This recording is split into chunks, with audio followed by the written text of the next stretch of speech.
বিরতির পর স্বাগত। যারা উৎসবে বাধা দিচ্ছে তাদের উল্টো ছুলিয়ে প্রকাশ্যে জুতো মারার নিদান এবার দিলেন দিলীপ ঘোষ। বিগত কয়েক বছর ধরেই বিশ্বভারতীতে বসন্ত উৎসবের সাধারণদের প্রবেশে নিষেধাজ্ঞা দেওয়া হয়েছে। তাই পর্যটকরা শান্তিনিকেতনে সোনাঝুরি খোয়ায়ে বসন্ত উৎসব করছিল। সেখানে বহু মানুষের সমাগমে গাড়িতে দূষণ মাত্রা ছড়ায় এবং বনের গাছ নষ্ট হয়। এবার তাই সেখানেও বন দফতর বসন্ত উৎসবে নিষেধাজ্ঞা জারি করেছে। সংরক্ষিত বনাঞ্চলে আবির খেলা যাবে না জানিয়ে দিয়েছে বোলপুর বন দফতর। সেই প্রসঙ্গে এবার দিলীপ ঘোষ বললেন, শান্তিনিকেতনে যারা দোল উৎসব করতে দিচ্ছেন না তাদের প্রকাশ্যে জুতো মারার নিদান কিন্তু দিলেন দিলীপ ঘোষ। উল্টো করে টাঙিয়ে দেওয়ার কথাও তিনি বললেন। এক প্রকার বিস্ফোরক হলেন তিনি।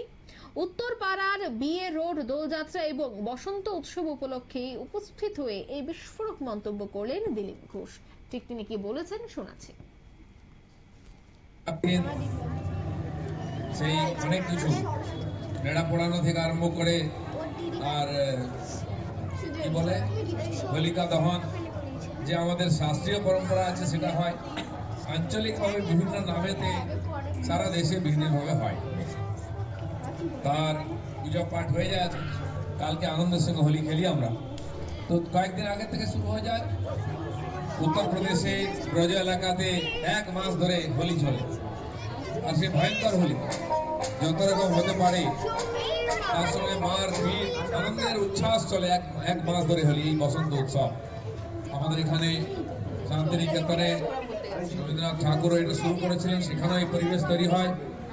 আমি আজকে একটা খবর দেখলাম, শান্তিনিকেতনে নাকি ফরেস্ট ডিপার্টমেন্ট বলে যখন হোলি খেলা যাবে না, এত লোক খেললে নাকি সেখানে দূষণ হবে। আমি জানি না কার মাথায় এটা এসছে, এই ধরনের বড় স্পর্ধা কে করতে পেরেছে।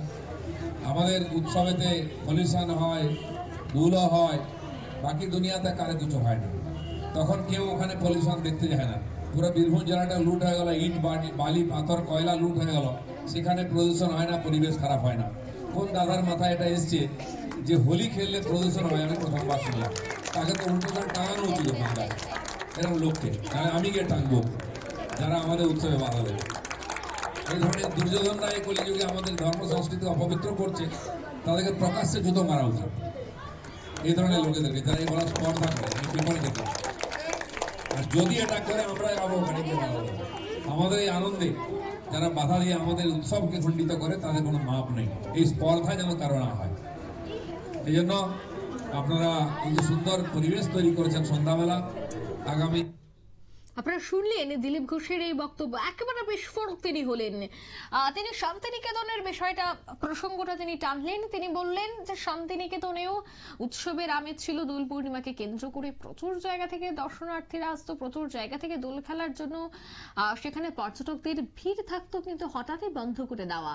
আর এই বিষয়টাকে তিনি মোটেও ভালো চোখে দেখছেন না, যার জন্য এক প্রকার বিস্ফোরক হতে দেখা গেল এই নেতাকে। নিয়ে নিচ্ছে ছোট্ট একটি বিজ্ঞাপন বিরতি, সঙ্গে থাকুন।